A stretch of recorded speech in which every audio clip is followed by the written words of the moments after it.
faites bien de regarder DBS Télévision. Salut à tous et bienvenue dans les brèves de l'écho. Le consortium chef de file constitué d'Afriland Bourse and Investment, filiale d'Afrique First Bank, Upline Security Central Africa, BISEC, et Capital Security Central Africa, Société Générale, est celui qui a été choisi pour conduire l'emprunt obligataire de 100 milliards de francs CFA, BDEAC 5,45% net 2020-2027 de la Banque de développement des États de l'Afrique centrale, BDEAC, du 21 au 29 décembre 2020 par appel public à l'épargne. Le minimum de souscription est fixé à 15 obligations, soit 150 000 francs CFA. Le taux d'intérêt est 5,45% net d'impôts et taxes par an. Dans le cas où la somme totale des souscriptions recueillies par le syndicat de placement ne permettrait pas d'atteindre le montant cible de l'emprunt, soit 100 milliards de francs CFA, au terme de la période de souscription, l'émetteur BDEAC se réserve le droit de proroger la période de souscription après accord de la Commission de surveillance du marché financier de l'Afrique centrale, la COSUMAF.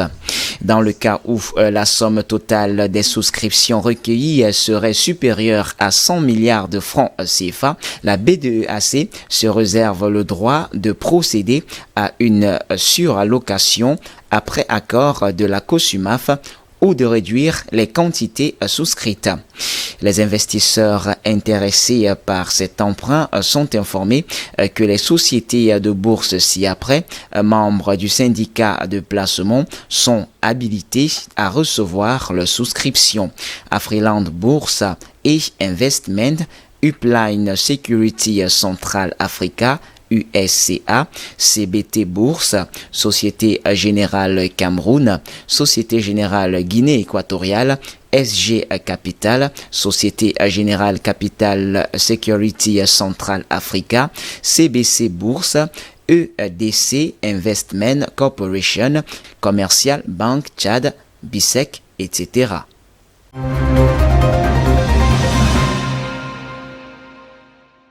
Le Trésor public camerounais repart sur le marché monétaire sous-régional le 23 décembre 2020 pour tenter de lever 25 milliards de francs CFA, apprend-on officiellement. L'opération se fera par émission de bons du Trésor assimilable BTA à 26 semaines. L'échéance de remboursement de ce nouvel emprunt pour lequel le Cameroun jette dans la bataille son réseau de 21 spécialistes en valeur du Trésor, les SVT, est fixé au 25 juin 2021. Grâce à cette nouvelle opération, le Cameroun s'achemine vers la fin de son programme d'émission de titres publics sur le marché monétaire en 2020 et ambitionne d'y mobiliser jusqu'à 350 milliards de francs CFA au cours de l'année 2021.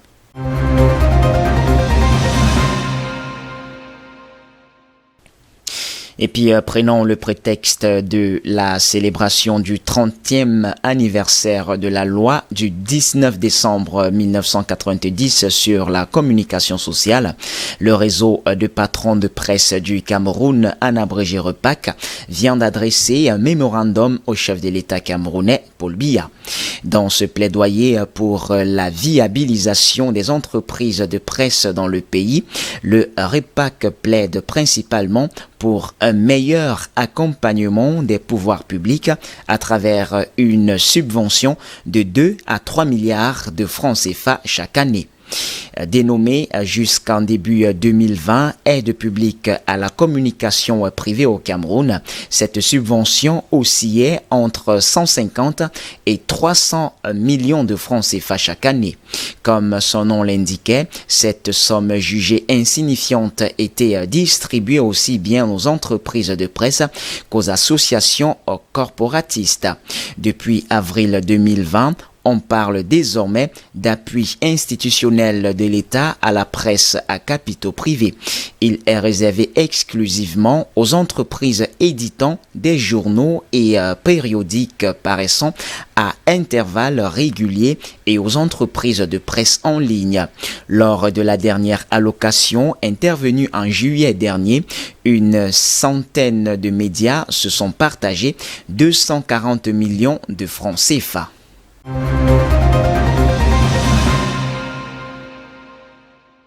Et puis, hors de nos frontières à présent, l'Afrique de l'Ouest importe toujours plus de poudre de lait et de grande majorité est désormais réengraissée à l'huile végétale très peu chère. Le CIRAD a donc comparé les avantages et les inconvénients de ce commerce avec ceux de transformation au Sahel du lait local. C'est une avalanche qui grossit d'année en année. En 2019, l'Afrique de l'Ouest a importé 320 000 tonnes de poudre de lait réengraissée à l'huile végétale, estime un rapport du CIRAD, 2 fois plus qu'il y a 10 ans. Désormais, ces poudres qui mélangent du lait écrémé en poudre à des graisses végétales, huile de palme ou de copra déshydratée représentent aujourd'hui les 2/3 de la poudre de lait importée en Afrique de l'Ouest, jusqu'à 90% dans une ville comme Dakar par exemple. Ce commerce permet de répondre facilement à une demande en produits laitiers de plus en plus forte dans la région, reconnaissent ainsi les experts, notamment dans les villes, alors que le lait local fournit à peine la moitié des besoins. Il crée aussi des emplois dans l'industrie de la transformation laitière en Afrique comme en Europe. Mais la transformation locale du lait du Sahel est seule capable de créer de l'emploi en zone rurale et elle est plus vertueuse d'un point de vue environnemental. Malheureusement, 2% uniquement du lait produit localement est collecté en Afrique de l'Ouest. Sur les millions de familles d'éleveurs, seuls 20 000 sont connectés à l'industrie laitière locale.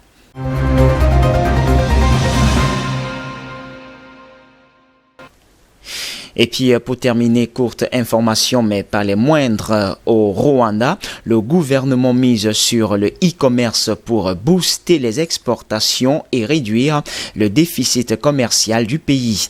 Kigali a en effet été le premier hub africain du géant chinois Alibaba qui a ouvert sa première plateforme de e-commerce en Afrique, c'était en 2018. Rappelons qu'une seconde a été ouverte l'année dernière, cette fois-ci en Éthiopie. Eh bien, c'est tout pour les brefs de l'écho de ce jour. Mesdames, Mesdemoiselles et Messieurs, merci de nous avoir suivis. Les informations se poursuivent sur notre antenne d'IBS Télévision. Restez donc des nôtres naturellement.